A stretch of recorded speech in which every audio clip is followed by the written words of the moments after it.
Chapter 8 The Deadly Poppy Field. Our little party of travelers awakened the next morning, refreshed and full of hope, and Dorothy breakfasted like a princess of peaches and plums from the trees beside the river. Behind them was the dark forest they had passed safely through, although they had suffered many discouragements. But before they was a lovely, sunny country that seemed to beckon them on to the Emerald City. To be sure, the broad river now cut them off from this beautiful land, but the raft was nearly done, and after the Tin Woodman had cut a few more logs and fastened them together with wooden pins, they were ready to start. Dorothy sat down in the middle of the raft and held Toto in her arms. When the Cowardly Lion stepped upon the raft, it tipped badly, for he was big and heavy. The Scarecrow and the Tin Woodman stood upon the other end to steady it, and they had long poles in their hands to push the raft through the water. They got along quite well at first, but when they reached the middle of the river, the swift current swept the raft downstream, farther and farther away from the road of yellow brick, and the water grew so deep that the long poles would not touch the bottom.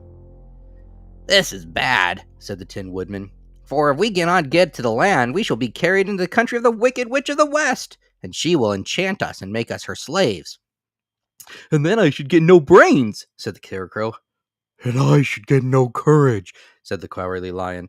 "And I should get no heart," said the Tin Woodman. "And I should never get back to Kansas," said Dorothy.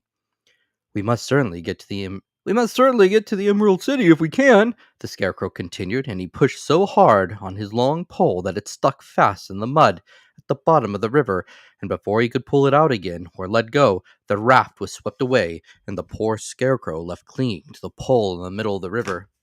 "Goodbye," he called after them, and they were very sorry to leave him. Indeed, the Tin Woodman began to cry, but fortunately remembered that he might rust, and so dried his tears on Dorothy's apron. Of course, this was a bad thing for the Scarecrow. "I'm now worse off than when I first met Dorothy," he thought. "Then I was stuck in a pole in a cornfield, where I could make believe scare the crows, at any rate. But surely there is no use for a Scarecrow stuck in the pole in the middle of a river.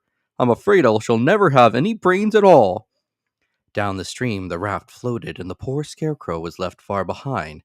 Then the Lion said, "Something must be done to save us.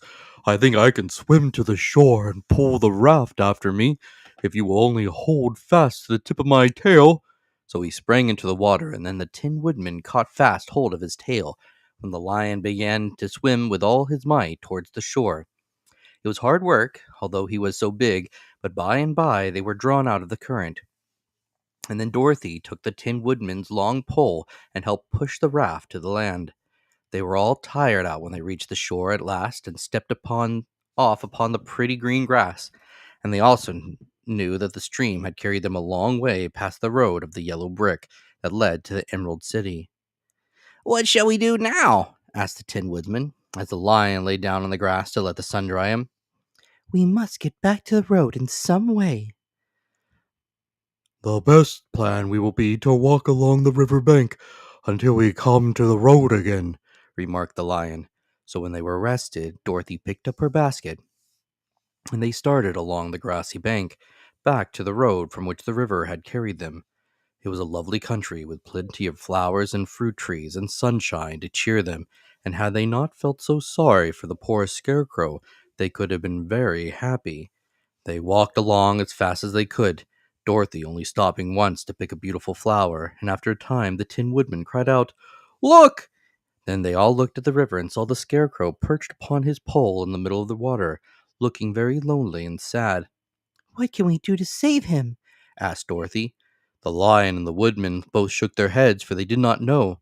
So they sat down upon the bank and gazed wistfully at the Scarecrow until a stork flew by, which, seeing them, stopped to rest at the water's edge.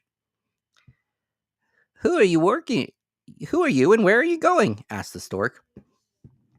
"I'm Dorothy," answered the girl, "and these are my friends, the Tin Woodman and the Cowardly Lion, and we're going to the Emerald City."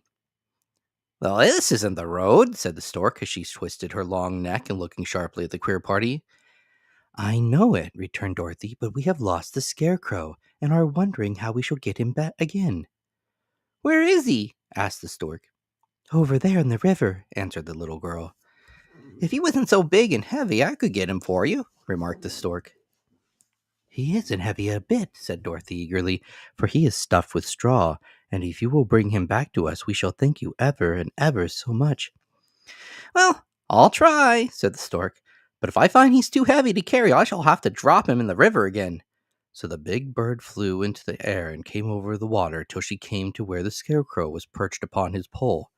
Then the stork, with her great claws, grabbed the Scarecrow by the arms and carried him into the air and back to the bank, where Dorothy and the lion and the Tin Woodman and Toto were sitting. When the Scarecrow found himself among his friends again, he was so happy that he hugged them all, even the lion and Toto. And as they walked along, he sang, "To-dee-dee-do-dee-do." At every step, he felt so gay.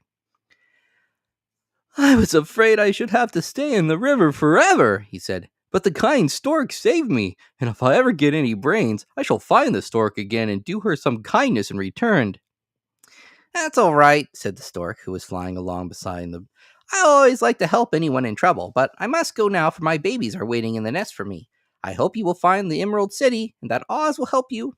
Thank you, replied Dorothy, and then the kind stork flew into the air and was soon out of sight. They walked along listening to the singing of the bright-colored birds and looking at the lovely flowers, which now became so thick that the ground was carpeted with them. There were big yellow and white and blue and purple blossoms, besides great clusters of scarlet poppies, which were so brilliant in color they almost dazzled Dorothy's eyes. Aren't they beautiful? The girl asked as she breathed in the spicy scent of the flowers. Oh, I suppose so, answered the Scarecrow. When I have brains, I shall probably like them better. If I only had a heart, I could love them, added the Tin Woodman. I always did like flowers, said the lion. They seem so helpless and frail, but there are none in the forest so bright as these.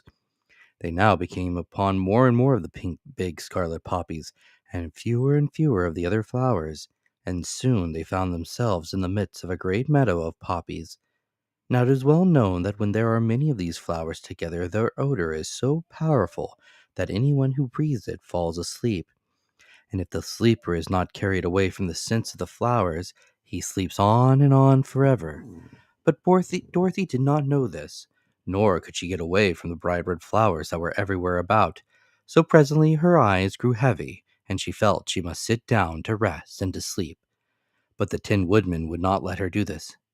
We must hurry and get back to the road of yellow brick before dark, he said, And the Scarecrow agreed with him, so they kept walking until Dorothy could stand no longer. Her eyes closed in spite of herself, and she forgot where she was, and fell among the poppies, fast asleep. What shall we do? Asked the Tin Woodman. If we leave her here, she will die, said the lion. The smell of the flowers is killing us all. I myself can scarcely keep my eyes open, and the dog is asleep already. It was true. Toto had fallen down beside his little mistress, but the Scarecrow and the Tin Woodman, not being made of flesh, were not troubled by the scent of the flowers. Run fast, said the Scarecrow to the lion, and get out of this deadly flower bed as soon as you can.